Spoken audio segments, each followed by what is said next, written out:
State finals coming up. A lot of pressure to win. I don't eat right, I get irregular, so I don't project a winning attitude, and the boys see that. I tried some natural bulk fiber, but I couldn't take all that grit. Then I discovered the regular cube. No grit in the mix or the taste. Easy to get the extra fiber I need every day to stay regular. You got a winning attitude, you win, if you're lucky. Draft the Regular Cube by Anthony Maddox. And you could stay regular for the rest of your life.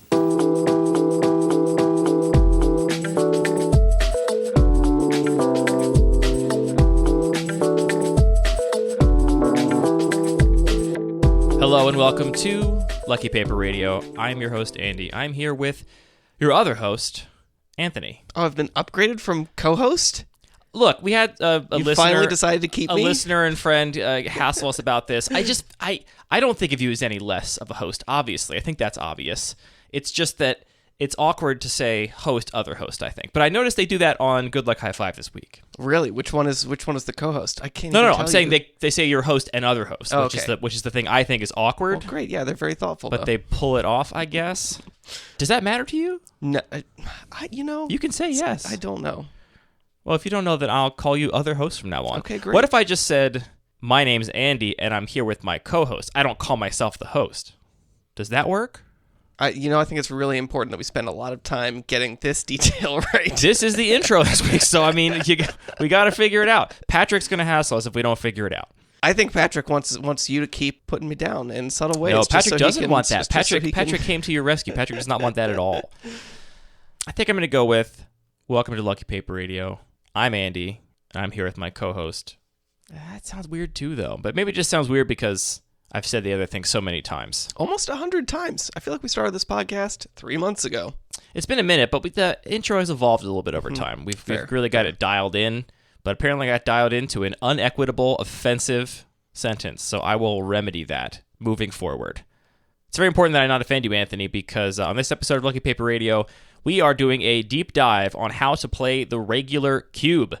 This is somewhat inspired by the fact that this is one of the cubes on offer at CubeCon, which is definitely sneaking up on us. It's going to be here in just a few weeks, and we wanted people that are going to have a chance to play that cube to listen to us talk about strategies, approaches, ways to approach the environment as a player. But we also know that the vast, vast majority of our audience is not going to be attending CubeCon, so hopefully this also provides an interesting angle on the environment that we maybe haven't talked about before. We've talked a lot about this cube from a design perspective, but it's going to be a challenge. I'm going to ask you to put away all design observations. It is going to be a challenge. I feel like we just need to make a disclaimer up front that we're going to try and not make disclaimers this whole episode.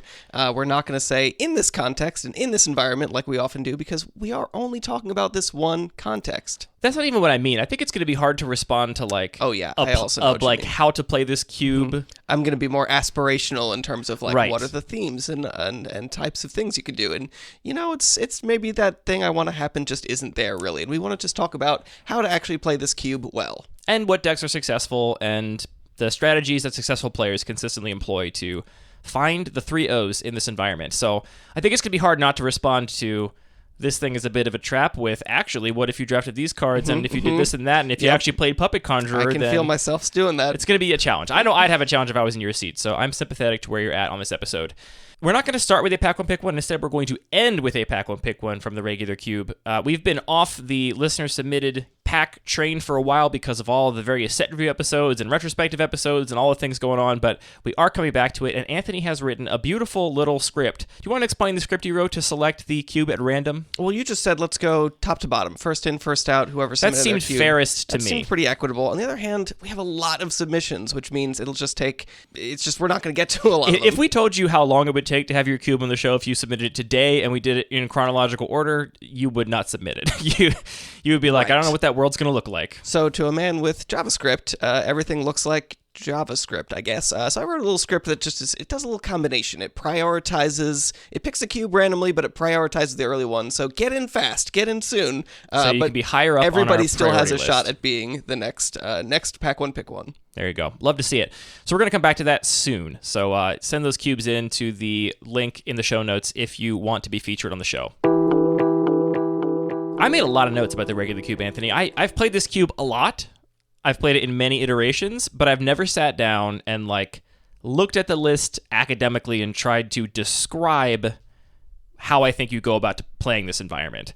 Before we get into actually playing it, do you want to describe what the regular cube is broadly? Absolutely. So, I mean, this is my main cube. It's sort of a low, medium-powered cube. Doesn't have any particular restrictions. There's no rarity restrictions, no specific themes or archetypes that are being really focused around.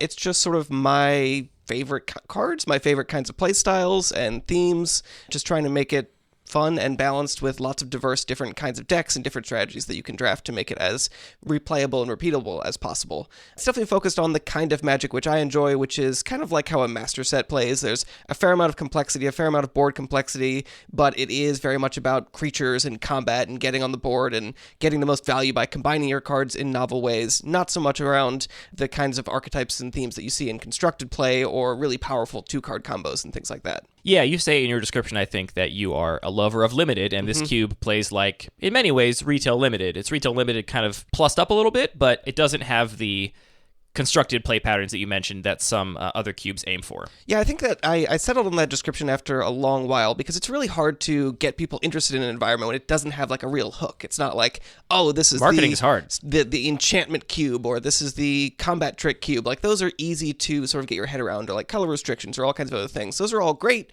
and part of the reason they're great is it makes it easy to sort of sink your teeth into an environment and understand what it's about, because this has a lot going on, and it's like, oh yeah, my goal is I want it to be complex and subtle and nuanced and catering to the kind of gameplay I'm interested in. That's not a great tagline. Right. So a cube for lovers of limited is kind of the best I've come up with. Yeah. I have, what is it, like a dozen points here, and some of these points are broad strategies, some of these points are specific decks or card combinations or successful strategies I've observed before in this cube. I don't really know what order to approach these in, but I want to start by saying that I got a lot better at this cube, and my win rate shot through the roof when I gave in to the fact that this environment is a highly synergistic environment.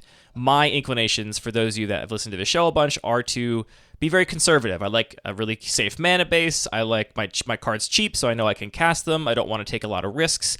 And that led me to, in many iterations of this cube, just take like the good cards out of every pack, right? And if I saw something that was a synergy card that sometimes was going to be an A and sometimes was going to be a D, I would always take the thing that would always be a C+ instead. And I wasn't having a lot of success. I think just drafting quote-unquote good stuff in this cube is not a great strategy overall. It's really hard for me to take off my designer hat and just put on my player hat, because I just want to say, like, great, I feel like that's a success and very much in line with my goals. But what I should be saying is I agree. I also try and do that and find success there. So I think when you play this cube, one of the first things you have to do is, if you're not comfortable leaning into synergy, like, you got to lean into it. You got to say, yeah, okay, this is the heroic deck. I am going to have to play combat tricks in the heroic deck. That's how this deck works. I'm going to have a somewhat unstable balance of threats and these other kinds of spells, and hope to draw the right densities of each, otherwise things won't really come together. And just lean into the fact that, like, that is what makes a deck tick in this environment. The decks that consistently 3-0 have a cohesive, synergistic strategy. They are not just piles of good cards. Yeah, I think that's something that is notable here, is the floor on a lot of these cards is very even. There are not a lot of cards that just don't do anything in most contexts, but the ceiling is very, very high, I think. So, like you're talking about with the little bit of a heroic theme, the ceiling on, I get to put Rancor on my creature with double strike and heroic is kind of insane and really just sort of like tips the balance of a game. So definitely finding those combinations and not just sticking for every one of my cards is like reasonable all the time. Yeah, it's fundamentally a fair environment, but you want to find the closest to a broken thing to do in that fair environment. And it's not a broken thing in the sense that it's like Splinter Twin combo. It's a broken thing in the sense that, yeah, you have your Illuminated Virtuoso and you put a couple counters on it and throw a Rancor on it, and oops, now no deck in limited Magic could ever beat this threat. And we actually joked on the show once before that I started playing Dreadhorde Arcanist only after you had it in the regular cube, and playing with it in the regular cube somewhat inspired me to put it in the Bun Magic cube. And I had drafted one red-white heroic deck that featured Dreadhorde Arcanist and Gird for Battle and a couple of other like really powerful payoffs. And we talked afterwards, and I was like, Dreadhorde Arcanist was better in my deck in the regular cube than it would be in any deck in my cube ever, because you're playing cards like Gird for Battle, which I'm not playing, which if you get to combine them with Dreadhorde Arcanist, goes kind of dummy. And to me, that's kind of the story of this cube. Like you said, the ceiling can be very high. You can do some very powerful stuff, but you have to be looking for those synergies to make it happen. For sure. It is interesting where it's like, you just wouldn't play Gird for Battle in your cube ever. It just would not be a reasonable card. That's a different conversation. Okay. I think if you put it in, it would see play. But the fact that in this context, the floor again on Gird for Battle is like, yeah, this card does stuff. You can put it in your deck. Just means that you can have those opportunities where there is that high ceiling. Yeah. So another question for you, though, I'm just going to give up. I'm going to be the designer, and I'm going to ask you if I'm succeeding here. I feel like intentionally a lot of the color pairs are not all about one particular theme. So it's not like a lot of cube designers will start and say, well, red-white is about this theme, blue-red is about spells matter. There's a couple things going on in every place. The hope is that you're trying to still balance and maximize those, and especially to sort of make those themes overlap together in a way that's most productive, with the goal being that you're not drafting the same blue-red You don't deck want it every to be time. like an on-rails draft experience Right. where... So I guess, yeah, from as the perspective of a player, Yeah. are you looking for particular strategies that are more supported, or are you looking for these kinds of overlapping aspects? I do think there are specific decks that are regularly successful, that consistently perform well, and you could consider that an archetype in that color or color combo. We'll talk about all these decks later in this episode. Within all those decks, you do often find these little tiny overlapping synergies, but to me, those don't make it a new archetype, right? It's just like, well, you have your red-black sacrifice deck, and you happen to throw a token maker in there that is good in the red-black sacrifice deck because you can sacrifice the tokens or whatever. It's not like it becomes a red-black tokens deck now. Like, to me, it still fundamentally plays like this red-black Sure. sacrifice deck with this side dish of tokens or whatever that theme is. Importantly, the successful decks, I think, because you don't have rigid two-color archetypes, the archetypes I think of in my mind are like not always whole decks. So, for example, let's just jump to one of them. There is a zombie theme in black in your cube. This takes the form of Carrion Feeder and Gravecaller, which is, I think, one of the better things that could be called a combo in the cube. We're going to talk about a lot of cards in the regular cube, cards Anthony and I are very familiar with. If you're not, make sure you check out the cards mentioned page specifically for this episode. As a reminder, for every episode, we make a page that lists every card we mentioned in the show in chronological order. So if you want to follow along and you don't want to have to be scry-following cards you're not familiar with, that's a great way to do it. But Carrion Feeder, Gravecrawler, this is that combo where you can sacrifice Gravecrawler repeatedly and keep bringing it back because Carrion Feeder is a zombie and just make it as big as you want. You also have some tribal support with Cemetery Reaper and Diagraph Colossus. You have Cryptbreaker, Relentless Dead, Plague Belcher.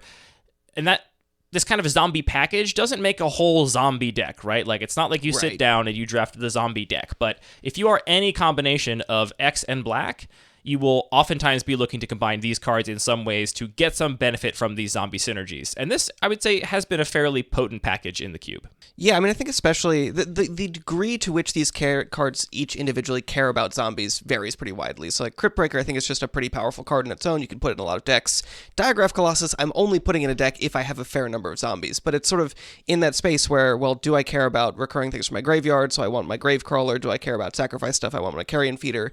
And it just sometimes slips to the point of, oh, I've got all these pieces. Now I care about a couple of these more committal payoffs. And that'll also push me then to look for other enablers of just other things that are incidental zombies that don't directly care about zombies. Yeah, and I didn't list all the zombies in the cube. There are a Right. lot more zombies. The other ones are definitely not tribal cards, right? They're just Skin Render and Corpse Knight, just cards that are like good cards that happen to have a zombie type line. Dreadhorde Arcanist. Dreadhorde Arcanist, for example. That is a zombie, technically. Don't forget. So that's one of the first packages, and that's what I think about as an archetype, right? So I don't think about the mono black zombie deck as like an archetype in your cube, but I think about these kind of discrete packages that can be combined in different ways. And that to me is something that shows up pretty regularly. You have muted it a little bit in the past like year or two. It used to be a little bit more strong, that zombie theme, and it got turned down a little bit. I still think it's potent enough to be playable and show up in most drafts, though. And do you think this is mostly just a mono black, or do you like the?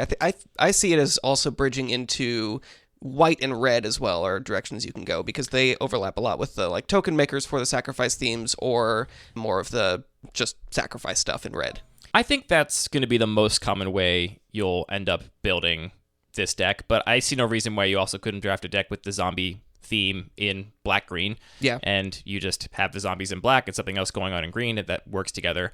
This kind of touches nicely on what I think has been the most successful archetype in the cube for the past year, probably, pretty safe to say, and that's the like red-black sacrifice style deck, which I looked through the whole list, and honestly, there's nothing really to me that screams as a power outlier signpost to pull me into this strategy. This is kind of thing you have to know this deck is there, and you have to kind of confidently pick a bunch of C pluses for the deck, knowing that when they're all combined, you're going to have a cohesive strategy. There used to be a Mayhem Devil in the cube. That was an example of like a huge power outlier where if I saw that halfway through pack one, I was like, this deck is open, I'm going to draft it.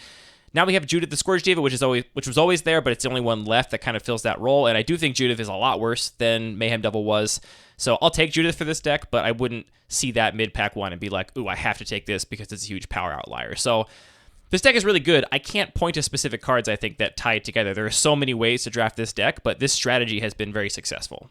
Yeah, it's really interesting how I'm actually haven't been very successful drafting this deck, but when somebody does it really well, it kind of makes a lot of other decks just look stupid because it feels like you can't win sometimes. It feels like, okay, well, my removal doesn't really make sense because you're dumping everything in the graveyard anyway, and I can't really attack into you because you're just blocking and then sacrificing things and generating extra value. So it is a really interesting deck where all these, like you're saying, these C pluses, you have your Nested Shambler and your Lampad of Death's Vigil, which you just don't necessarily think of these as like standout cards. You're not going to pack or pick one deck. Of those normally, but the players that have most success with this deck, they'll be like, I know this deck is good. I'll take this card that looks like it's a middle of the pack kind of value and just know that this deck is going to be there when I draft it. We did ask some players in our playgroup if they had thoughts on the cube, and I think one of them had a good point, which maybe points to some of the success of this deck, which is that there's a high density of tokens in the cube, which means that evasion, or importantly, some ways to end the game outside of combat tend to overperform, which I think is kind of true. This cube is somewhat prone to board stalls, I would say. You can definitely get into games where you have really, really big boards on both sides of the table. For sure. And in situations like that, if you have the engine of the sacrificing thing that drains your opponent for life or whatever, you're obviously heavily favored. And so I think that might be part of the success of that red-black deck. Yeah, that's an interesting point. I do feel like maybe this is being a little bit defensive, but I feel like a lot of times there are big boards for sure. I very rarely get into situations where it feels like a true board stall where, players are just not making decisions anymore. And I think largely because a lot of decks have these kinds of engines where they're still continuing You're not stalled, you're just plan. Losing to the red-black deck slowly. Right. Or, evasion is very important, or some alternate way of dealing damage. We could even look at this bridging over into green and talk about Slimefoot and things like that, other ways to sort of slowly drain the opponent, or in black-white with Corpse Knight and Cruel Celebrant. My other theory for why I think this deck has been successful is that removal is at a premium here, not the same premium you might see in other retail limited. There's, I think, more removal than you would find in even a master set that Wizards puts out, but there's less removal than you find in a lot of otherwise power maxed or eternal cube environments. And I think the fact that black-red incidentally also gets the best removal while it's also doing its other thing and having this engine to put together. Removal is always important in Magic, I think, and especially here when your opponents are trying to do some kind of engine synergy thing, being able to disrupt that can oftentimes be very, very important. So, again, the removal spells here are not going to jump off the page at you. You do have a Bloodchief's Thirst, which I think is really strong, and I would take very highly in this cube. The other ones are largely synergy-based. You have your Bone Shards. You want to be sacrificing something for that. You have a lot of burn spells here with different various upsides and trade-offs. But these are the best removal spells on the cube, and there's not an overabundance of them. It's not like an environment where you can trust that you'll always have some interaction. You are going to need to prioritize it, and I think that's the other reason for this deck being successful. Yeah, another player in our playgroup, Sal, said, take removal highly and use it wisely, which I think is a really accurate observation, that you need to make sure you figure out what are the important pieces to your opponent's deck that you need to use that removal on. Yep. A lot of the removal is also, as we've talked about a lot in the show, sort of small removal. It's things like Lash of Malice and Ulcerate and Fungal Infection, things that aren't going to just take down a 5/5, but are relevant in the early game where you're sort of establishing your board, or relevant at key moments to get rid of small utility creatures. Does that shape the way you approach the removal as well? I like those kind of removal spells as a player as much as I like them as a designer, and so I'll take them pretty highly. I don't know how that changes the deck I'll end up with, but I'll take those removal spells highly. I will say that I think the thing that is more hard to come by is the unconditional or close to unconditional removal. Like a card that consistently overperforms, and I'm always very happy to have, and sad when my opponent has it, is Ob Nixilis' Cruelty, which is a 3-mana dismember, basically, and it exiles the creature instead. And the exile's relevant. It ends up being very relevant, and that's like one of the... You have like that and Murder and Mythos of Nethroi, Dragged into the Underworld. There's like a handful of like hard removal spells, but there's not an abundance of them. So I think you're more likely to end up short on like, I need this one removal spell for my opponent's Archfiend of Ifnir, and if I don't have it, I'm going to lose, and not as likely to be short on ways to interact with small creatures. So maybe take note of that when you're drafting in the packs. Yeah, that's a great point. The fact that like a 3-mana removal spell doesn't look great, but you do want to make sure, I think, in a lot of decks that you have 1 or 2 of them. Yeah. The next theme I want to touch on is something you drafted actually last night. This is, I think, the closest thing to an actual factual combo in the cube, and it's Oketra's Monument, which is a artifact that says whenever you cast a creature spell, you make a 1/1 warrior token with Vigilance, and then use this in combination with White Mane Lion, Core Skyfisher, or Stonecloaker, which are all creatures that, when they enter the battlefield, can return themselves back to your hand to essentially just make as many tokens as you have mana for. Especially good with White Mane Lion and Stonecloaker because they can happen at instant speed, and especially good with White Mane Lion because it's only 2 mana to do it instead of 3 mana to do it. So, and Oketra's Monument also discounts your white creature spells, so it actually only costs 1 mana. Exactly. If you get to assemble this, I mean, this is very close to like the Thopter Sword combo, which like saw play in Modern, right? Very close. I mean, it really is. Like Thopter Sword is you pay 1 mana, you get a Thopter. Like you're paying 1 mana to get a Vigilant Warrior here. Probably not as good as a Flyer, but it's almost as good. I think the reason that you see something like Thopter Sword actually seeing competitive play and not this is that in that situation, you can discard the sword for value. They can remove the sword. It doesn't matter because the sword keeps coming back automatically. Right, so you really only need the one piece to stick. Yeah, it is worth mentioning that this combo does have weaknesses. Any instant speed removal with that bounce trigger on the stack will disrupt it, as well as obviously any artifact removal.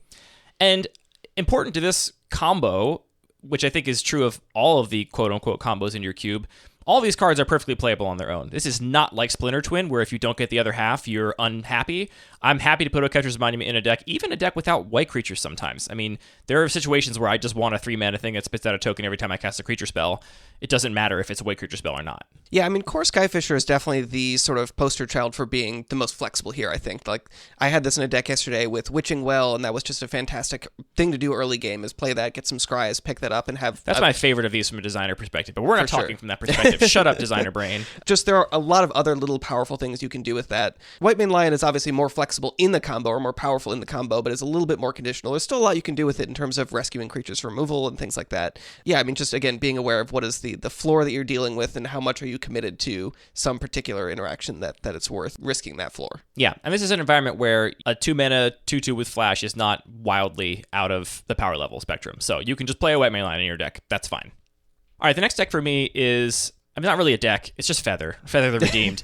And Feather the Redeemed helming a heroic deck of some sort. I mean, I'm not going to bother listing all the spells in the cube that are relevant with Feather. There are tons of them. The only one that I think is uniquely relevant with Feather is Reckless Rage, which basically becomes a flame slash you can use over and over again when you have Feather in play, because Feather can afford to take the 2 damage on your side of the board. There are a couple other similar interactions like that. There's also a Chandra's Pyrohelix, which just does 2 damage. Sure, the other divided damage burn spells. Yeah. And Arc Lightning is also a pretty powerful one where you can just repeatedly do 2 damage to anything every turn. Right, but what I mean is Reckless Rage is a card I don't really want to play outside of having Feather. Okay, fair, it's uniquely good with Feather. Those other cards are just lower, good, and I'll take them in that color no matter what. This is also, I think, one of the best things you can be doing in the cube. It doesn't come together all the time, because sometimes Feather's in pack 3, and frankly, the Heroic deck, which we'll talk about shortly, often underdrafted. Players, at least in our play group, tend to...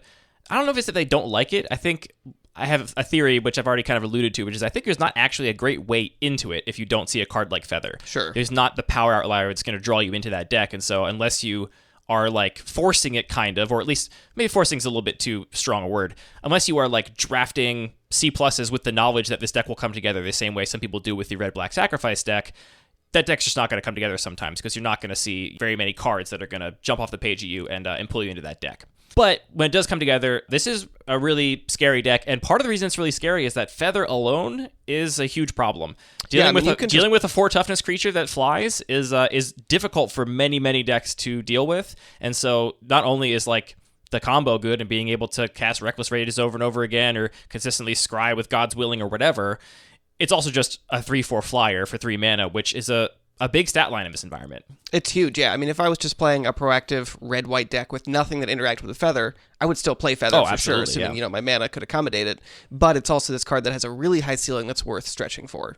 Yeah. So we'll come back to like the aggressive decks, because I think red-white is one of them, and Feather is the like flagship of that deck. But we'll talk about the other sort of aggressive themes in a bit too. Next theme I have here is the artifact deck, which to me is signified by Traxos Scourge of Krug. At least this is the card that I have sometimes seen in the same fashion as the White Mane Lion Oketra's Monument combo, or the same fashion as Feather, come together in ways that feels unfair and that your opponents can't beat. Traxos is that 4-mana 7/7 with trample, but you have to play artifacts to untap it in order to actually get into combat with it. So you need a lot of artifacts in your deck, presumably, to be able to actually turn that on. There are not a ton of artifacts in this cube. You would think a cube that has Traxos in it, you would want to see a ton of artifacts. There are only 24 colorless artifacts, and then there are artifacts throughout the actual colors, especially kind of focused in blue and black. But it's just not a cube where you have a really deep artifact theme. So this, I would say, comes together much less frequently, but when it does, it is no less potent than a Feather deck or a Oketra's Monument White Mane Lion deck. Yeah, I mean, it does care about historic things. So if I'm drafting this, I'm also looking at things like Saheeli Sublime Artificer. I'm looking at some of those colored artifacts like you mentioned, and also Psy and Fibblethip. There's a couple other random legendary creatures here or there. This is one that definitely is risky. You need a lot of support for it. And that's the one, like, headliner payoff. It's like, if you resolve this card, your opponents are going to have a really hard time with it unless they have a disenchant. And even then, there's plenty of ways to have some redundancy, ways to protect it or buy it back. But it can often just be a 4-mana 7/7 trample vigilance, because you're just going to attack with it and then cast a thing right away, which is just a real beating. And it's just a way to win the game on the spot. Yeah. Which is different from, maybe we'll get to this later, but I think that there is a lot of other artifact stuff happening here, but it's much more just value oriented and just aimed at, it's not your win condition, it's just the way you're going to slowly accrue value while you win with some random flyer or something. Yeah, there are definitely other cards that feel like they're for this deck. I'm thinking stuff like Weatherlight and Steel Overseer that feel like they're the artifact aggressive beatdown deck. Those cards I very rarely see going off, as it were. I don't see them putting up really impressive performances the same way that sometimes Traxos does. When you get a really good Traxos deck, it feels kind of unfair. But it does. It is much harder to come by because you do have to kind of stitch together a bunch of different heroic things, because you're not going to have enough artifacts really to trigger. You're going to want some of those legendary creatures in order to make that happen. On the other hand, I feel like the sort of combination of Tribute Mage and Archaeo Mender, assuming you have a Mazemind Tome or a Baleful Strix to go get, I feel like those often can win games. It's just not as visible. It's just generating so much value. It can be really hard to get out from underneath that. Possibly. You're unconvinced? I'm not convinced by that personally, but you gave the example of Psy here too. Psy feels like it should be a payoff for specifically the artifact deck. I don't think I've ever seen Psy in this cube be particularly scary, which could be anecdotal, but that is not a card I see early and think the same way I see Feather or one of these other big signpost cards. I don't jump at the opportunity to draft Psy. Yeah, I mean, I want to be there. I want to be there for Psy, but I also know that if I see it in a pack, it's not something I'm taking early. But I've definitely put it in decks and had a good time with it, at least. Very helpful. Great. Very helpful feedback for the people looking to spike the draft. So in terms of themes, those are the ones that really jump out to me, that when I sit down and look at this cube, think about all the drafts I've done of it, these are the themes that I think pop up very regularly and tend to be very common. The other decks I think are there's more gray area between them, and they kind of mush together. Right, those are the really defined ones where it's this is about this one card, and then there's everything to the other end of the spectrum where it's very much just a collection of things that all sort of work together. Right, exactly. So for example, the Naya color combination, or any two colors within the Naya color combination, that's really where the aggressive decks come from in this environment. You do not really have a mono red deck or a mono white deck. At least I've never seen anybody have any success with them. You could theoretically do it, I guess. There's enough cards there for it, but for all the reasons mentioned before, that you really need to be combining cards in novel ways to get additional value, you can't really do that in a monocolored deck in a way that's successful. You're going to be playing a good stuff deck if you're playing a monocolored deck, and you're just going to lose to somebody that managed to put together the Traxos combo, or managed to put together the Feather combo, or managed to put together the Sacrifice deck. You're not going to be able to compete with those engines. Yeah, I mean, I think one good example of that is this cube does sort of lean into and focus on the color pie and the colors doing their unique things very much. So I think if you're drafting mono red or mono green, you'd have a lot of trouble with some big stuff, or you wouldn't have a full range of the kind of removal you need. So adding in your Oblivion Rings and Pacifisms from white really helps sort of balance that out. We can talk about that from other areas as well. If you're drafting white, you can get some reach with burn spells and red and things like that. So yeah, I agree that it is difficult to make a monocolored deck work.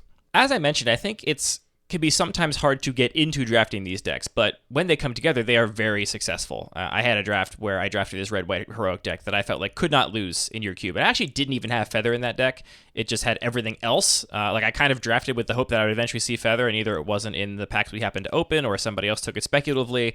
I had everything but Feather, but because I got all these pieces, my deck was highly synergistic, and it really was quite disgusting. The other cards I think could be seen as signals to get into this deck. I think Grumgully is a really strong card in this cube. I'm consistently impressed by Grumgully. The additional +1/+1 to power and toughness is really, really relevant. Again, this is a board where combat matters, and it's a board where one of our drafters also noted that anything bigger than a 2/2 feels big here. It feels like a 3/3 is a problem, and a 3/4 flyer is a problem with a capital P that needs to be dealt with, because it's a game of combat, and those are some of the biggest creatures you're going to be able to find. And so making your 2/2s into 3/3s is a huge upgrade with Grumgully. So that's a way to get into this deck. Similarly, I think Captured by Lagax is perhaps an unassuming but extremely powerful card. This is that pacifism that also puts a +1/+1 counter on each up to 2 creatures you control.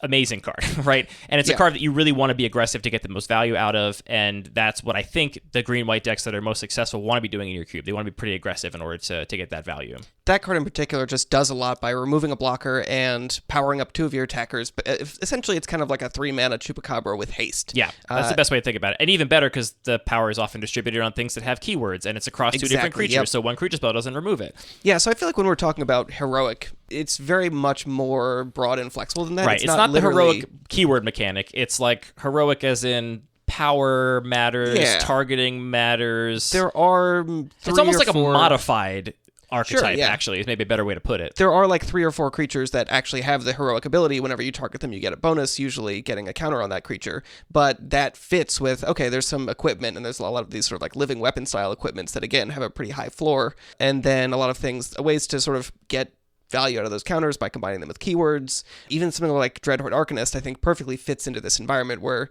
you do want to get some counters on Dreadhorde Arcanist and cast big removal spells out of your graveyard. It's not necessarily just the totally busted turbo brainstorm, although you could try and do that with Dreadhorde Arcanist as well. So yeah, I feel like that heroic theme is pretty broad.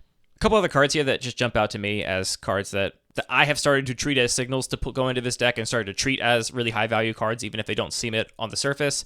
Prepare to Fight is disgusting. That's got to be one of the best combat tricks ever printed. It's definitely really powerful. You just added Illuminated Virtuoso, which I expect to be a really high pick and pull you into this deck similarly.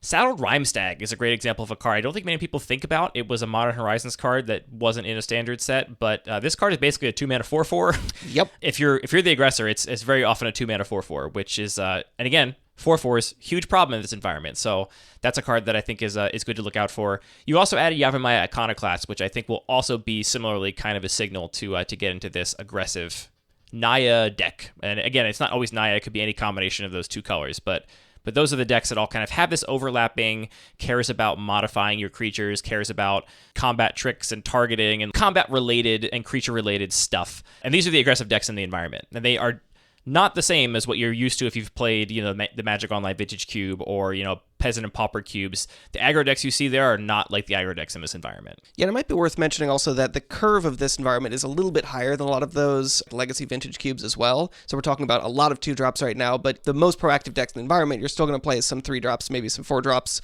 So, for example, in green, Call the Herd is just, I think, one of the most powerful cards just because it generates that card advantage. I noticed that when I was looking at the list. Has that been in there for It's been in there for a while, time? And it's always relevant. I would expect to have had my teeth kicked in by it or have kicked people's teeth in with it, but I can't recall having that happened. But I think that card on paper looks really good here. Another one that stands out to me as far as green proactive cards is Sylvan Advocate. It's right on my list here, yeah. Excellent. Sylvan You Advocate. want to take it away? No, you by all means. I mean, I would just say, so this is a 2/3 for 2 with Vigilance, and on the surface, that already is really relevant. Like we've been saying, that 1 toughness just always seems to matter because there are a lot of small creatures around. I got another card in this cube where that 1 toughness really seems to matter. We'll get to later.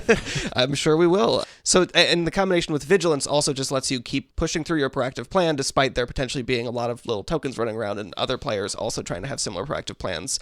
Plus, scaling into the late game and pumping up your land creatures, which does happen from time to time, is all a pretty powerful package to make it relevant at all kinds of points in the game. Yep. So those are the kind of cards that I see in these colors that pull me into drafting a deck like this. Obviously Feather, which we don't have to restate, but that I think is a list even a step above all these other cards where that is a very clear signal and a very powerful payoff if you get to be in the right deck. I'd also call out just focusing on evasion a lot. I think that's a really important thing in this environment, which does get to a little bit bigger boards. So there's a lot in white. You have things like your Fearless Fledgling, your Core Skyfisher. Again, it just serves this role as just a big flyer that is relevant. So looking for in white, especially a lot of evasion and relevant keywords, and in red, other ways to just generate reach or get damage through. So that's the Naya colors, and then I think that is kind of complemented by the Esper colors, which to me have a very different identity. And obviously white is an overlapping one here, so white kind of participates in both of these, but it's interesting. I feel like I usually group like Naya and Grixis together more, but you're putting Esper in another bucket, which I don't think is wrong. The bucket specifically is that I think in the Esper colors, you will find power outliers at 4 mana and above that will motivate you into playing that color. And when you're playing 4 mana and above cards, you're probably going to be playing a little bit slower game plan, a little bit more value-oriented game plan. I'm talking about cards like Emiria Angel, Restoration Angel, Muldrifter, Kasmina Enigmatic Mentor, Curator of Mysteries, Dungeon Geist, Whirler Rogue, Future Sight, Archfiend of Ifnir, Skinrender, Bolas' Citadel. These cards, I think, there's nothing to me in red or green or the more aggressive white cards that can compete with these on value.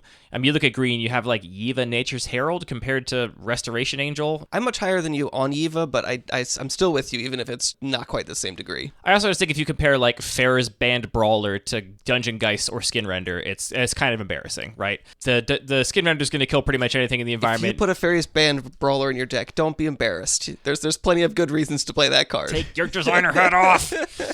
That's not my designer hat. That's my host hat. Okay. I'm the owner of the restaurant, not the chef. I'm embarrassed to put Farah's Brand Brawler in my deck. Really? I don't think it's a very I've good heard card you in this say some nice environment. things about it before. I mean, I will play it if I need to, but I feel like if I end up playing a slower deck that's green, I'm going to lose to the slower deck that has these cards in it because I have Yiva and Farah's Brand Brawler, and they're fine.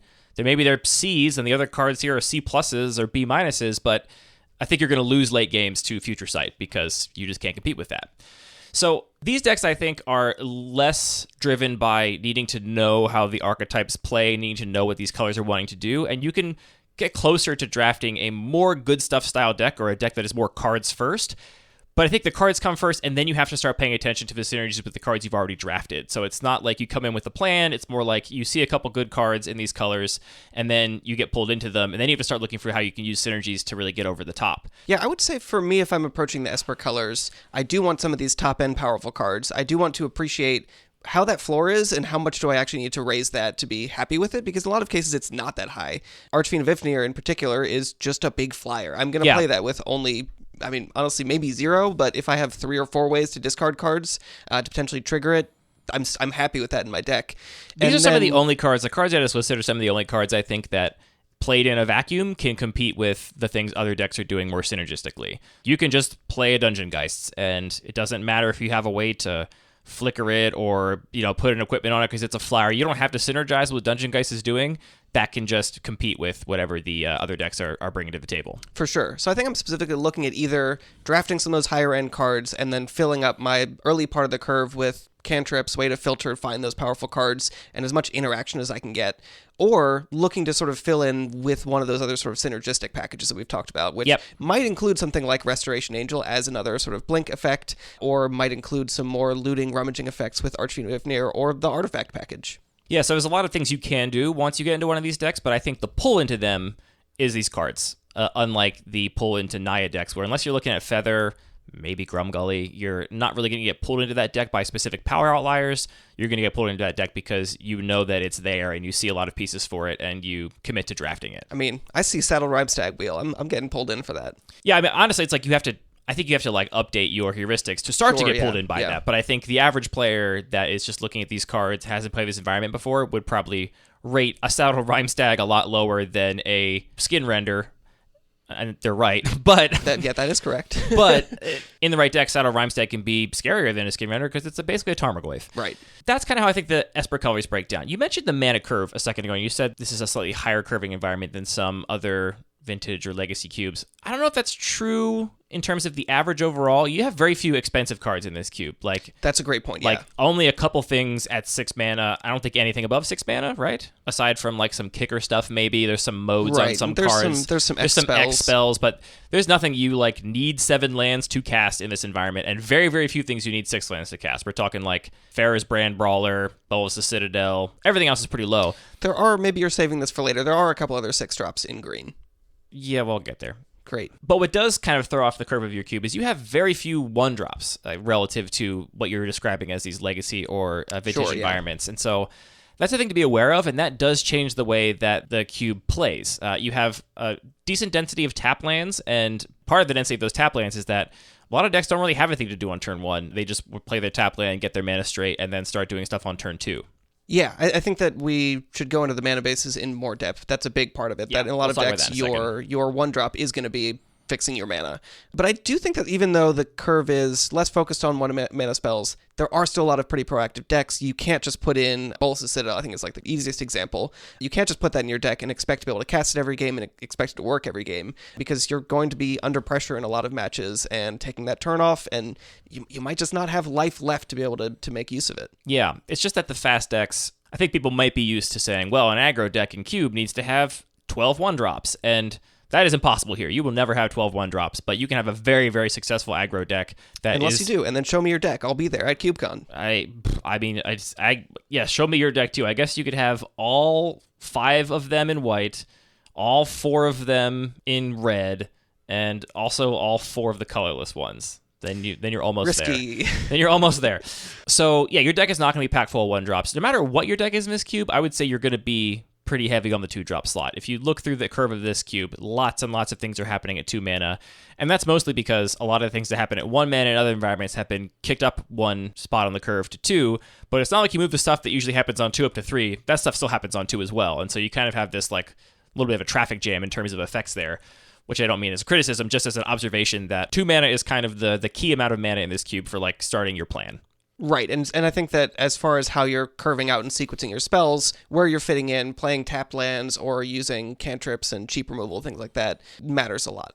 Let's get into the mana bases in a little bit more detail. I think there are 2 notable things about the mana in this environment, and the first is you break Singleton on Prismatic Vistas. You're on 8 of them, correct? 8 Prismatic Vistas. And we've talked about this decision on the show from a design perspective in the past, which is basically that you want there to be landfall triggers, you want there to be ways to fuel the graveyard with fetch lands, but for a lot of reasons you're avoiding the traditional colored fetch land mana base, and so the right answer for you ended up being multiple Prismatic Vistas because Evolving Wilds turned to be too slow. You had to use your Evolving Wilds too early when you wanted to save that landfall trigger for later, or that shuffle for later. Right, that was really key about just what the optimal play pattern with Evolving Wilds was not leading into the kinds of play I was looking for. It's also just a matter of Prismatic Vistas don't take this other requirement of having a separate second set of lands to also support them. It's also makes it just more of a choice of how much do you want to value fixing than what kind of fixing you're looking for, if that makes sense, which I just think means more of the Prismatic Vistas end up getting played, so we get more effective fixing in the environment out of fewer cards. Yeah, I mean, That's every Prismatic Vista that's open sees play every time. Absolutely. There's no question. Even if you're playing a theoretical monocolored deck, you probably want it. Yeah, I take these very highly. I think from a player perspective, there's only a very small class of cards, a lot of things we've talked about, that I will take above a Prismatic Vista, and especially early. Pack one, pick one. Pack one for sure. Pack one, pick one. If I'm feeling in a particular mood, I think you could definitely make the argument you take a feather, pack one, pick one over a Prismatic Vista, but if you're trying to draft the hard way, I think it's Vista every time. So the 8 Prismatic Vistas are very high picks in this environment and should not be ignored. I wish I had data on my own picks how often. I feel like I do take it almost every time, but there are a couple spells, and especially if I'm really trying to lean into and focus on something, like if I was trying to force something, I could see there being plenty of picks. And pack 2 and 3, I'm definitely more likely to pass a Prismatic Vista early when I know that there are key synergistic cards that I really need to make my deck work. I'm still not passing them most of the time, but you know me, I'm a simp for a good mana base. I think the other important thing to note about the mana here, other than the fact that we mentioned that a lot of lands do come into play tapped, is that the Ravnica bounce lands are present in this environment. Not all 10, correct? Just some subset of them? It's just 8 or 9. Yeah. In the more aggressive colors, they just can't really...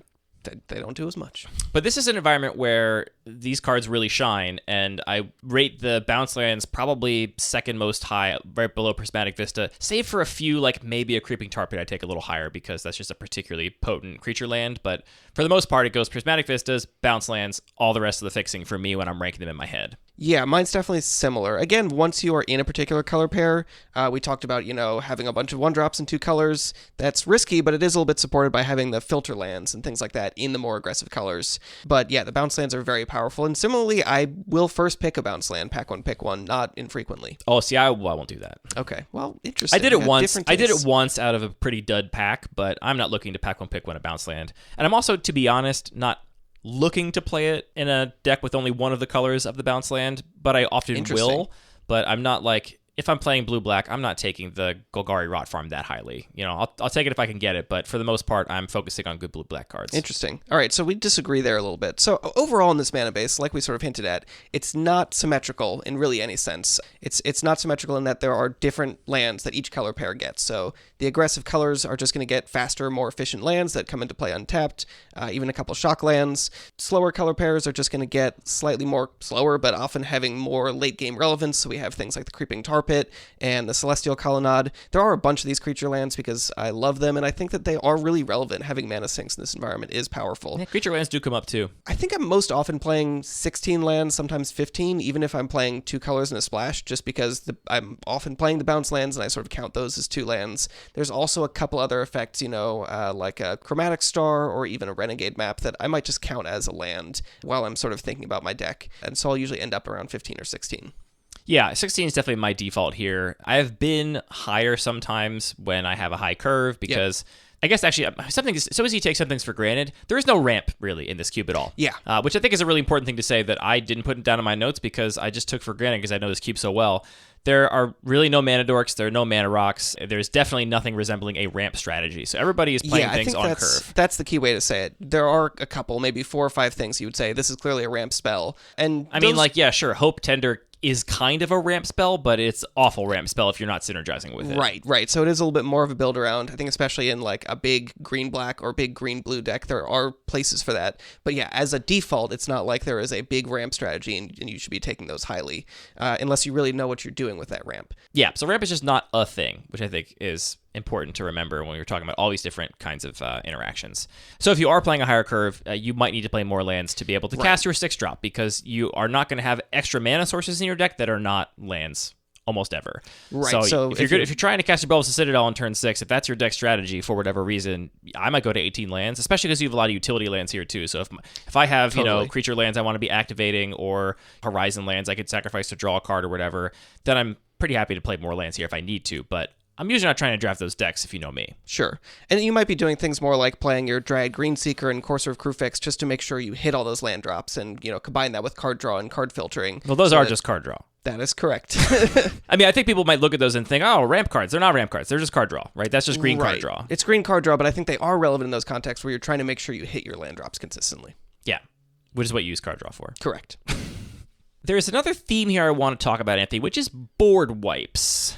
This is a difficult theme, and I feel like this is where I feel like we don't have enough data and play experience to know how to evaluate these correctly. I think you said that J-Bro asked in the CubeCon Discord what the most controversial card in the cube was. I think you can make a strong argument that one of these board wipes, probably Austere Command, is the most controversial card in the cube. Some people feel they are unpassable. Some people don't take them at all, even if they're in that color and could cast it. Yeah, so it's interesting. Again, a lot of effects are just sort of scaled up, so we don't have Wrath of God, another 4-mana Wraths. They start at 5, so there's a couple at 5, a couple at 6, and some weird ones. I think that by invitation only, that's a card I put in very speculatively, and I was worried it was just going to be broken because it is so modal and flexible. You can put it in a deck and just cast it when you're ahead sometimes. But I don't think I've seen anybody cast it. I've had it in a few of my own decks and just never cast it. So yeah, I think these are a little bit controversial. I'm not really sure how to evaluate them. And I'm looking forward to everybody at CubeCon fixing my understanding of them. Yeah, so I mean, the rafts, just so we can name them, are Rout, Planar Outburst, Austere Command, and then Vanquish the Horde and By Invitation Only are 2 that have been added recently enough that I put question marks next to them. Yeah, I actually don't know how these perform. Maybe I just cut them before CubeCon out of fear because... No, don't be afraid. I mean, I honestly, I would make the cube more radical before CubeCon, if anything, because you learn more from that. That's fair. If you just continue to pull back on it out of fear that people are going to break it, let them break it. Who cares? It'd be a good learning experience and a great podcast episode afterwards. Here's what I'll say about the board wipes. I was on team board wipes are borderline broken in this cube for a while in the early days. Back when I was drafting more good stuff decks, it had not really come over to Team Synergy at that point. And as I mentioned, my win percentage was not as high as I'd like it to be. I was not, bombing out of these drafts, but there was a lot of 1-2s or close 2-1s, and definitely no 3-0s with these kind of decks. And what I found was that the board wipes are very effective, right? Because all of these decks are playing to the board. You're going to win with creatures no matter what your strategy is. You have very, very, very few planeswalkers, and they're pretty much all the planeswalkers that just tick down, like the uncommons from War of the Spark, with very few exceptions. I think just Vivian's the only exception, the one that can actually tick up. Yeah. So the board wipes are going to remove everything your opponent is doing pretty much. Like, it's going to stop their strategy. What I found was, after resolving the board wipe, it's like, great, I feel so good. I did the thing. Great. There wasn't... Game accomplished. I thought there wasn't something for me to follow that up with that then could close the game out. And what would happen is we would just start rebuilding again, and my opponent would start rebuilding their engine all over again, and there'd be a long game, which I would still eventually lose to the same things I would have lost to. I just, use that board wipe to kind of prolong things. And here's where that removal comes into play, right? So your finishers in these decks could be like a Mull Drifter or a Restoration Angel, and those are perfectly fine control finishers. Except for when your opponent has their couple of hard removal spells because they're in the Red Black Sacrifice deck and you haven't played anything to use them on, and so you raft the board on turn 6 and then you play your big finisher and they even your Celestial Colonnade they just Obnexus Cruelty it, and then you're like, well, okay, cool control deck. So I would say that these can definitely be very effective, and I do like Austere Command the most of all of these, probably, maybe by invitation only for the reasons you mentioned could be better, but I think that's a metagame thing. I think people don't expect it to be good and therefore don't play it in that way you described, and so maybe we'll learn that that's actually a really powerful card. I mean, although to get into a lot of detail, like just this game I played last week where I had it in my hand, but I also had a threat on board and a lot of other removal spells in my hand, and I saw the way forward to win the game was just using those other removal spells so I could actually execute my game plan of attacking. I mean, in theory, by invitation only could be and follow me on this. Mm-hmm.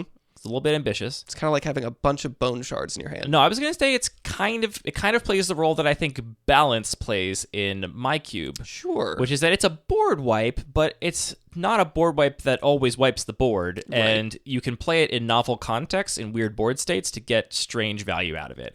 Obviously, I don't think it's anywhere near as powerful as balance, but I think it plays that kind of weird liminal board wipe role here where you might have a creature deck that's very happy to play by invitation only. Yeah, I definitely agree. I think Austere Command is the most powerful one, and it's the one that I'm still confidently taking highly and putting in decks because it is flexible. It does a lot of things. Sometimes you just need to get rid of artifacts and enchantments, and it doesn't actually hinder or it doesn't run counter to your plan of playing a bunch of small creatures and attacking. Yeah, so what I would say is do not see board wipes like this and think you can draft something resembling a control deck that you might be used to in another cube environment. I would say that you should really focus on your win condition, how your deck is going to close out the game, and then if a board wipe happens to fit into that strategy, play them. But I wouldn't use the board wipes as an excuse to get into a control deck because you're not going to get those control finishers for free handed to you.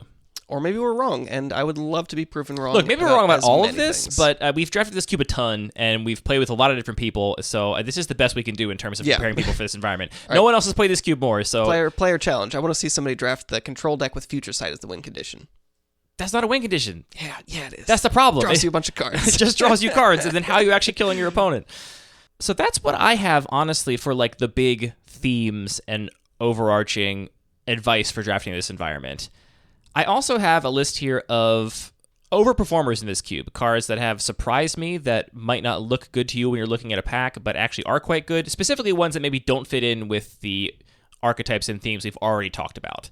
I'm curious if I'll go down this list and there'll be other cards you're thinking of that I don't cover here, Anthony. All right, I'm going to guess number one in terms of I'm going in color order. Okay, never mind. In the order they show up on Cube Cobra. The first one is Ardenvale Tactician for me. It's just a really solid white creature. It's got evasion. We talked about how important evasion is. It plays in those heroic decks without being at all narrow or key. or committal to that deck. So that card always performs. And I'm also going to say Good for Battle also overperforms for me. You're so often in a deck that wants to beat down, and for the reasons mentioned, that additional power and toughness is oftentimes game-changing in an environment like this because your opponent is not going to have a 3/3 in their deck, or they're going to have one or two things that can properly block a 3/3, and you can just remove them and then get there with that card. Yeah, Ardenvale Tactician in particular is powerful just because of its modality. Again, having flyers is very relevant. Just a 3-mana, 2/3 flyer does stuff. But the Dizzying Swoop, also just being able to clear blockers, and in a pinch, or maybe not in a pinch, like best case scenario, you have your heroic creature that's going to put counters on all of your creatures, and you can target your own creature mid-combat. Well, it's also an instant. Yeah, you can attack, and while it's still attacking, tap it down, who cares? And you still get that heroic trigger. I'll admit, I have not gotten the heroic trigger that often with Ardenvale Tactician, but even just as a tap your stuff down on end step, get a big attack in, play my flyer, and now I have a evasive clock. That's very potent in the decks that are trying to beat down. Yeah. In blue, I have Fairy Vandal as a card that overperforms. Again, similar themes are coming up. This is evasive. It can get bigger. These are the things that tend to make cards powerful in this environment. The other card I have here as a potentially surprising overperformer is Reign of Revelation. There just aren't that many card-positive, pure card advantage spells here, and Reign of Revelation is one of the best ones. I think it's just kind of like Saddle Rhymestag, where this was in a Modern Horizons set. if this was in a retail limited set and people got to play it in draft and hear it talked about on limited resources or whatever, I think this card would be held in much higher esteem. But instead, people don't really know much about it because it was just in Modern Horizons. See, I disagree because I already rated this card very highly from the beginning. I mean, this is a card that You're unique in that fact, I think. I'm happy to be here. I'm here to help everybody get on your level. I mean, when I saw this get printed, I was like, oh, finally, an instant speed Sift? That's like all I want for Cube. This is going to be great. In black, Liliana's Devotee is a card that I've often seen take over games. Again, here we got a 2-3 stat line that is relevant in terms of like locking down the board, and then it is a very important piece of any of those sort of sacrifice decks. If there was like another signpost to get into a sacrifice deck, Devotee might be as close as you can get for me for a card that really pulls me into one of those sacrifice decks. Yeah, it's got sort of, especially in like the illustration and the whole vibe, it has a very core set feel, which I think is not the most exciting.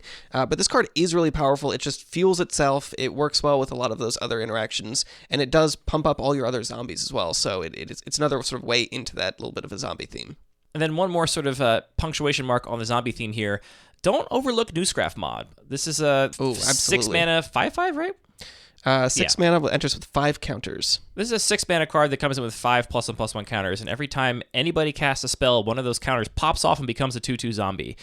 So if your opponent's going to remove it with a spell, you're at least going to get a zombie out of it. Ideally, you can also, maybe late in the game, play this and immediately cast a spell. You want to get all the zombies off of this thing, basically. And then this is an ideal card to get back from the graveyard with the Macabre Waltz, cast again, get a bunch more zombies. Does that work with Crystal Restoration? It works very, very well. Because it cares about power and toughness? Yep. Boy, that's It's quite rude. good. So, yeah, don't look past that card. I mean, it's a 6-drop. I'm not going to say this card is like a huge bomb, but it definitely fills the role of a like powerful finisher if you need that. Yeah, again, it is. You have to put in a deck where you're ready to play 6-drops, and you're finding a way to do that, but it is very powerful, and it's a lot of fun. I think that's important, too. I would also, I mean, this is probably not underrated, but Plague Engineer in black is obviously very powerful. I think that is not underrated. I have another one here, which is just other great cards that are not underrated, but also don't fit in other categories. And that's why I have Plague Engineer listed. That card is messed up, and you should take it highly, as I think you already would, listener. I would also point out, just while we're looking at him, Sling Gang Lieutenant always overperforms a little bit for me. Like, it looks...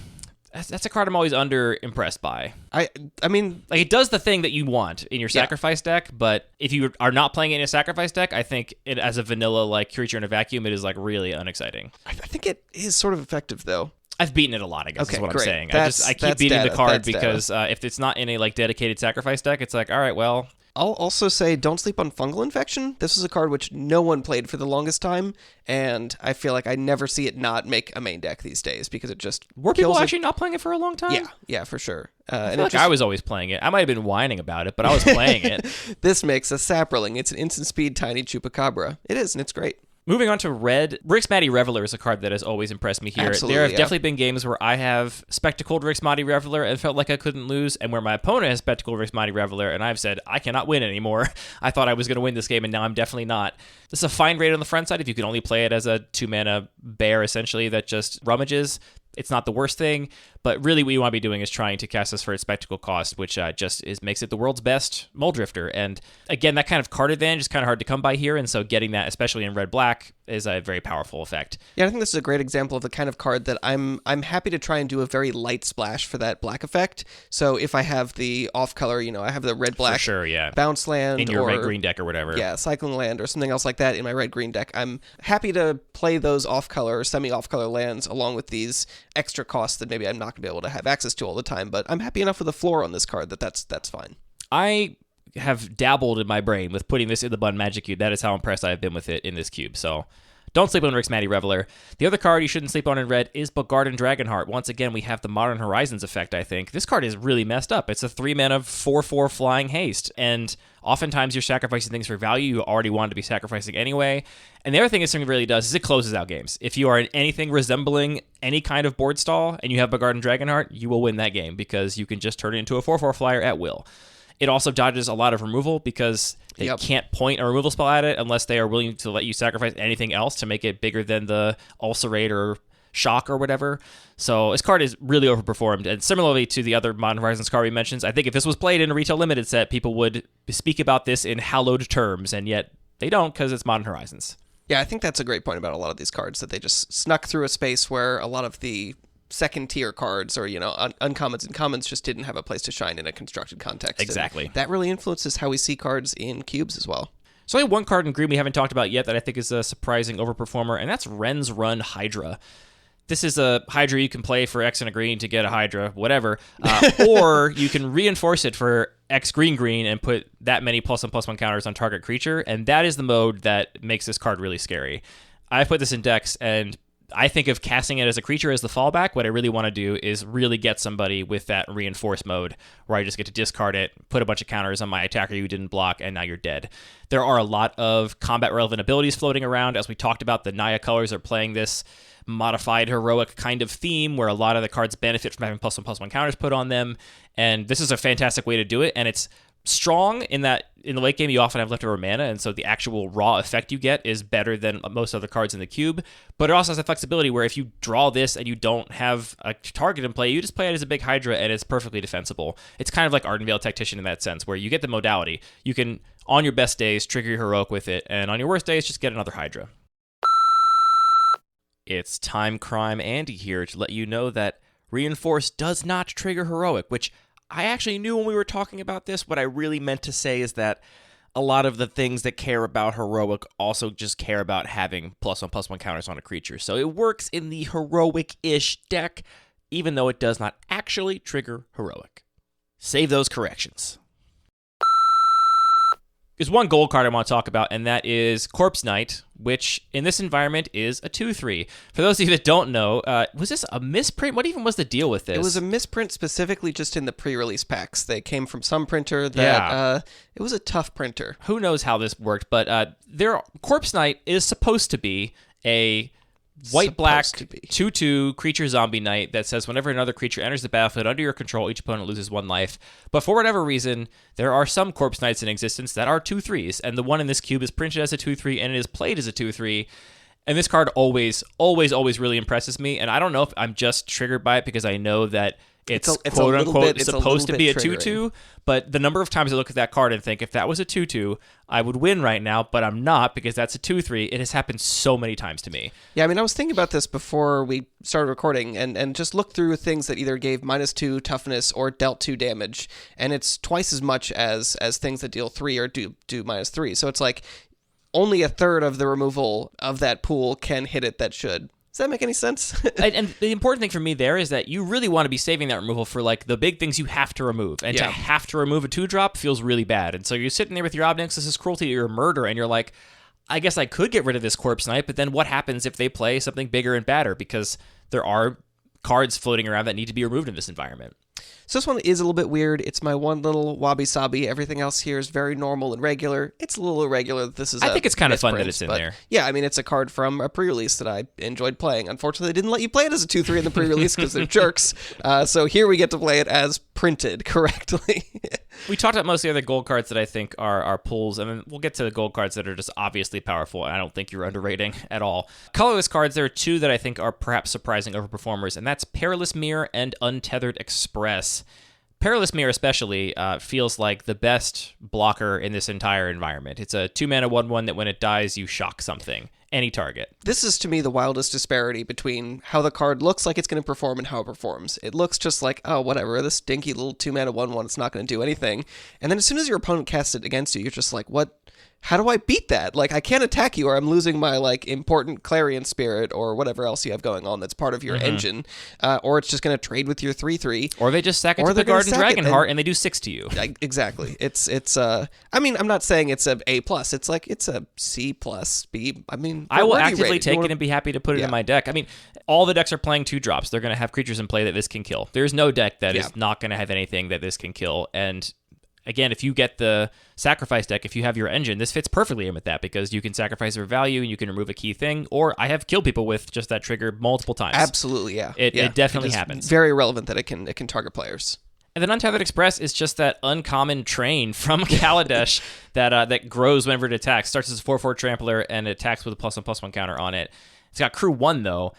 And this just very quickly becomes something that you cannot block. Basically, the first time it attacks. There's almost nothing in the cube that can block it unless you have a Traxos or something you've already put a crap ton of counters on with your Ren's Run Hydra. This is a very fast game-ending threat that you might overlook when you're comparing it to some of the more recognizable cards you've seen in other cubes. This is good. Don't get it twisted. Yeah, I think that if people played this as much as they should have, I would have cut it from the cube by now.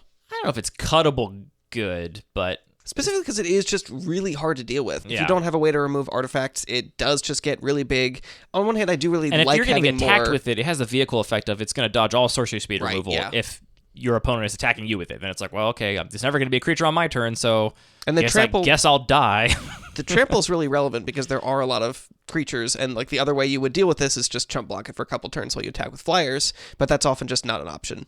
The other cards that are just, I think, really strong cards that we haven't mentioned in any other context, we mentioned Plague Engineer, messed up. I think Arc Lightning and the other divided damage burn spells are really, really strong here. The best burn spells you can be playing, not even taking into account the fact that they do have those cool heroic interactions if you get to get that deck pulled together.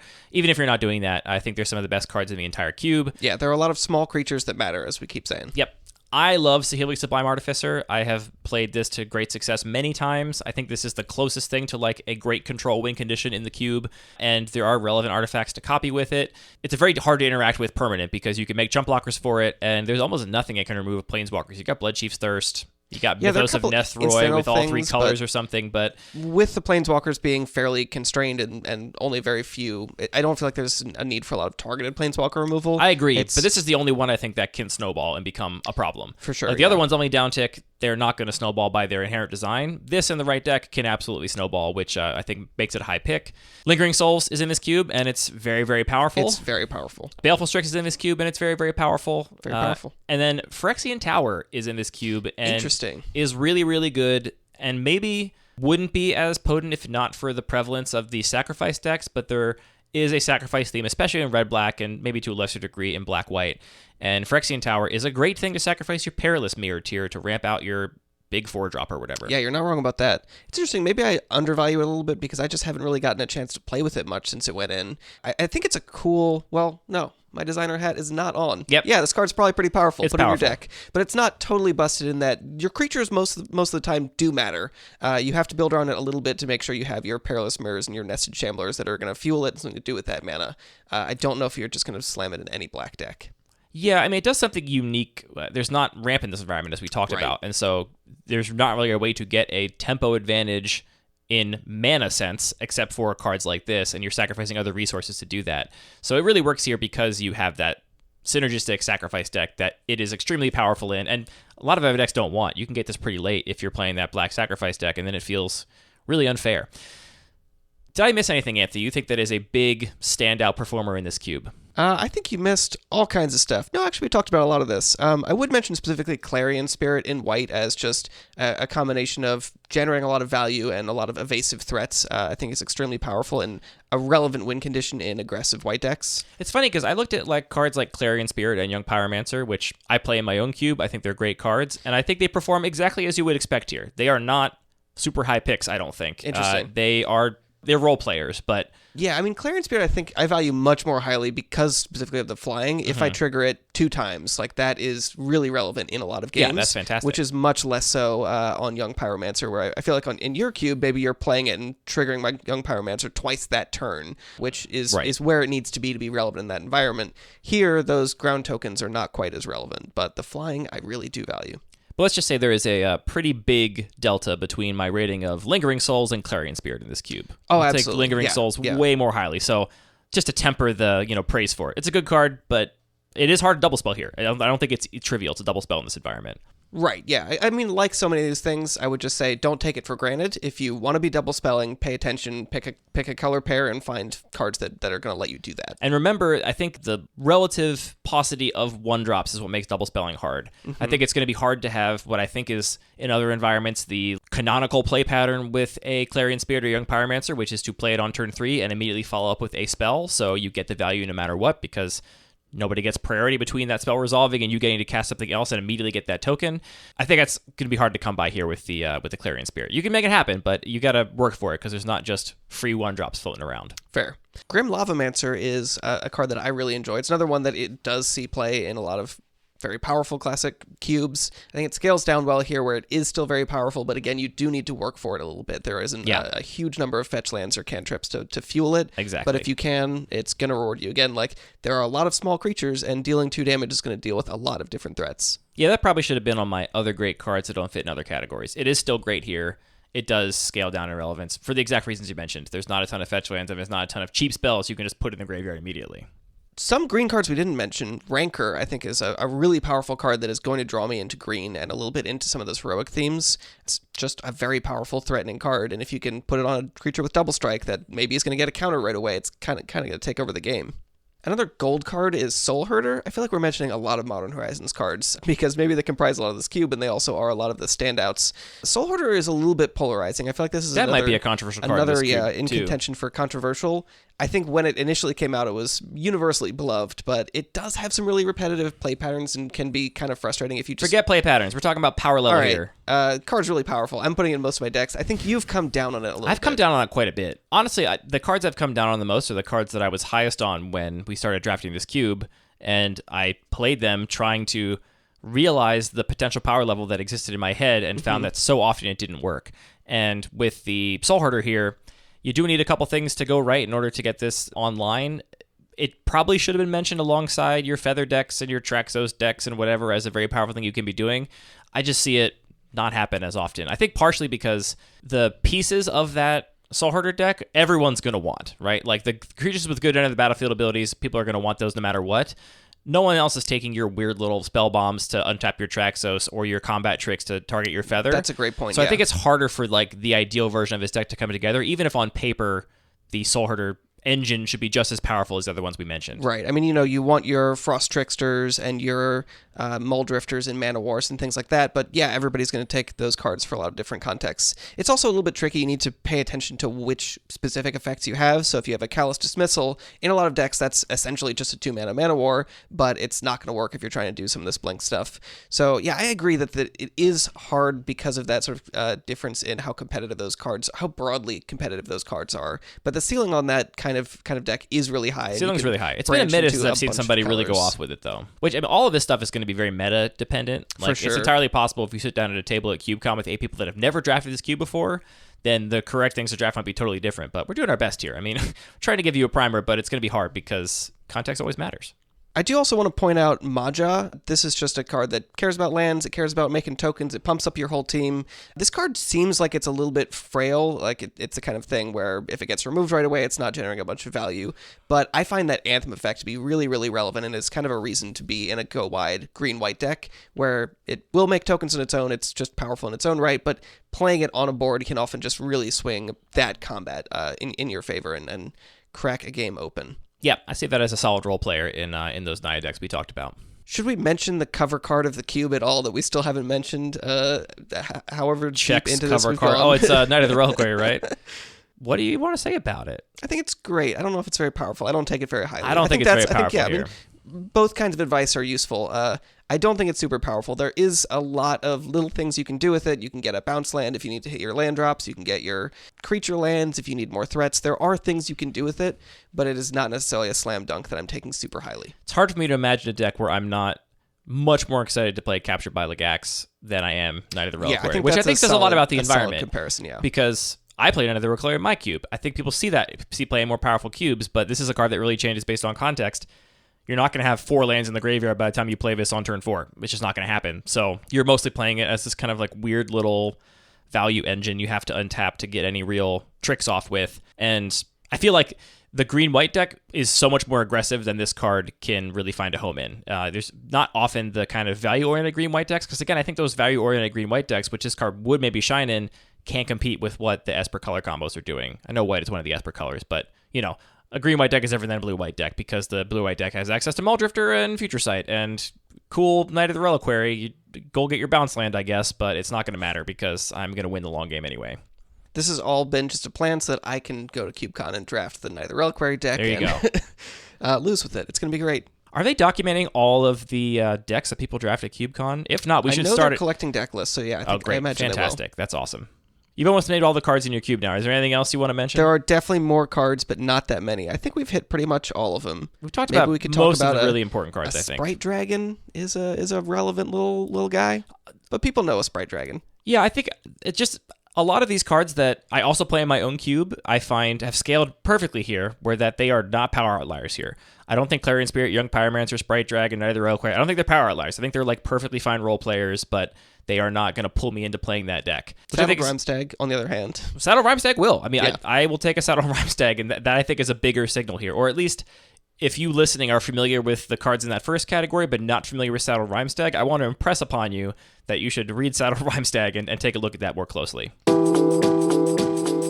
Should we end with a pack one, pick one, Anthony? I would love to. put all of our knowledge to use. You've actually brought the cube with us. Yeah, I've with actually you been today. just shuffling my deck that I drafted yesterday all this whole time. But I've got a fresh pack here of regular cube. First up, we've got Grim Lavamancer, Murmuring Mystic, Creeping Tar Pit, Coiling Oracle, Bomat Courier, Monastery Swiftspear, Sulphurous Springs, Neutralize, Marionette Master, Knight of the Reliquary, Ren's Run Hydra, Inspiring Vantage, Bloodline Pretender, Eliminate the Competition, and Woodland Bastion. I want to rank our top 4 picks in this pack because I think we can give a little more color to this. My pack one pick win here is Grim Lavamancer. It's not as much of a synergy card as some of the other things we talked about, but I think this pack is lacking in a really potent synergy piece. And this is a very open pick because this card is just quite good. We'll see playing any red deck. And the other thing I'll say is I rate 1-drops a little more highly here than in other environments because they are so much less common. So I'm always looking for 1-drops if I can get them. My second pick, if there was no Grim Lavamancer in the pack, is just Creeping Tar Pit. I think it's one of the best creature lands, if not the best creature land in the cube, and that unblockable can be really relevant. And I'm always happy to start on a good fixing land. Followed by that, it's Monastery Swiftspear, I think. This is a card that I'm not super high on in this environment, though it does work with the heroic stuff, because usually you're casting instants and sorceries to trigger heroic. The thing that really draws me in there is that it's another 1-drop for a deck that I often feel like is short on 1-drops. And then my fourth pick, it's Ren's Run Hydra. I rate that card that highly, so Wow. that to me is a reason to go into green, and nothing else in this pack is jumping out to me as much better than a Ren's Run Hydra. So those are the cards I would take in that order. I'm looking at similar things, but I think I would change the order a little bit. I think I'm actually on Creeping Tar Pit first. I think I agree that this pack is a little bit low in terms of power level, so I think I'm most excited about just staying open, and this is a card that, potentially I'll even splash. If I have a Creeping Tar Pit in a blue-green deck, maybe I'll have some incidental black sources and be happy playing it there. So it's, I think, a little bit more open than like a purely mana-fixing land. Grim Lavamancer's also up there for me. I think I'm stuck between those two. The other card that I'm looking at that you didn't mention is Murmuring Mystic. This, like we said, doesn't scale quite as powerfully here. It does take some work to trigger it, but the ceiling is pretty high. Again, like just flying tokens are really, really relevant. That's a card that on paper makes sense, but would have to be proven to me. I've never seen anyone really do it with Murmuring Mystic, and my fear is that 4 mana is just too late to be starting to get your engine going. I'm just going to take the Creeping Tar Pit and cross my fingers. So I hope that was instructive for those of you that will be at CubeCon, and for the vast majority of you that won't, I hope that was still an interesting perspective into the cube. I'm a little jealous of you getting to get all this playtesting experience from random strangers at CubeCon. I think it's going to offer you some kind of priceless insight into your cube environment, especially because the fact they're tracking deck lists. I can't wait to do like a breakdown of those deck lists afterwards. It'll be a great Lucky Paper Radio episode, and maybe I'll make you write an article. I don't know. We'll see.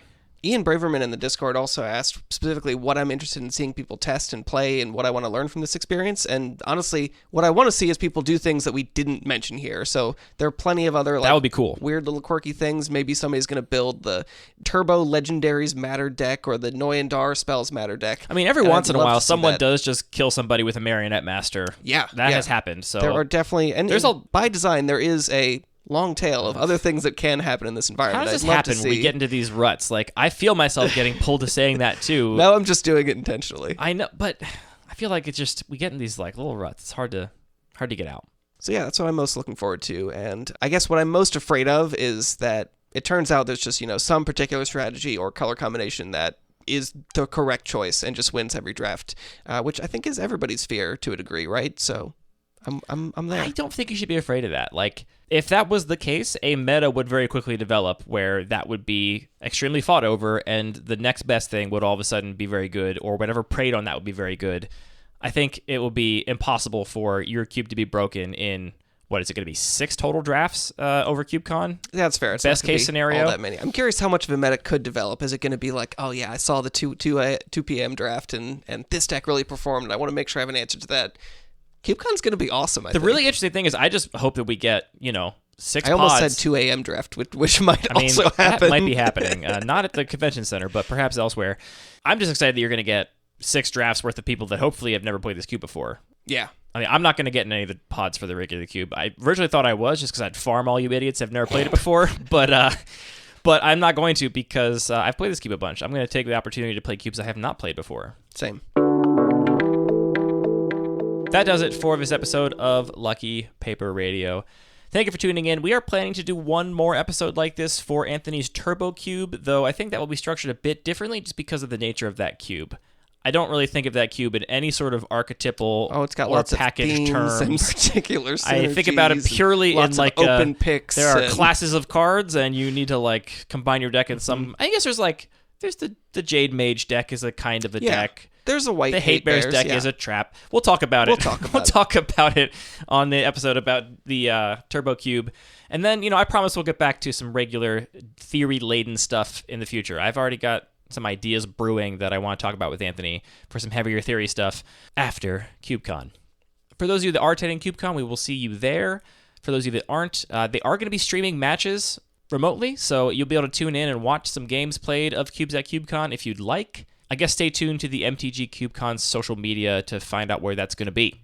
All of our music is produced by DJ James Nasty. The Magic cards are produced by Wizards of the Coast. This show is produced by Anthony and I thinking very hard about his cube and then sitting in our basement and talking into microphones about it. I'm excited to see your cube drafted at CubeCon, Anthony. Me too. Are we really... You're going to try and make this whole episode without us talking about Earl of Squirrel? I thought we could maybe get away with it. We can't. It's a 6-drop. It's a 6-drop, and I love it so much. It's got Squirrel Link. I'm glad. It deals damage in the form of squirrels. I get it. Sort of. You get the damage. You also get the squirrels. It'd be funny if it didn't. You just got that squirrels. Wouldn't be funny. I wouldn't laugh at that. Earl of Squirrels. Do you genuinely Earl think of this is a good Squirrels card here? So I saw it in play a couple times yesterday. Designer hat aside. No squirrels were made. Although, interesting. The squirrel lord effect did matter because there were some other squirrels in play. Would you say that was worth 6 mana? No. Look, somebody play an Earl of Squirrel deck and prove Andy wrong. Go all the way. Play a Squirrel Nest, make a bunch of tokens. Earl of Squirrel's a delight. Squirrel Nest is almost something I mentioned as a card that is actually a bit of a power outlier here.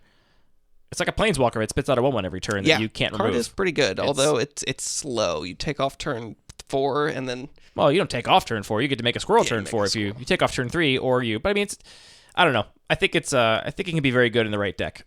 This is Earl of Squirrel is another card that I want to put up there for the contentious cards. Some people really don't like it. It's also contentious in terms of power level because some people look at it and they say this is insane. Is it contentious in terms of power level? Squirrel Link. It's when is the last time powerful. somebody won a game with Earl of Squirrel? I'm not talking about winning. I'm talking about perceptions. People read the card and they say this card is busted. People that love Squirrel. Did Hope think that it was she good? Thought it was great. She was so excited about all the Squirrel cards, and I was like, I hope Earl of Squirrel comes up so bad because she's going to enjoy this so much, and she did. It was great. I wish I had a personality more like Hope's instead of being a grumpy old be a lot better grump. Should be as happy and friendly as Hope. Shout out to Hope.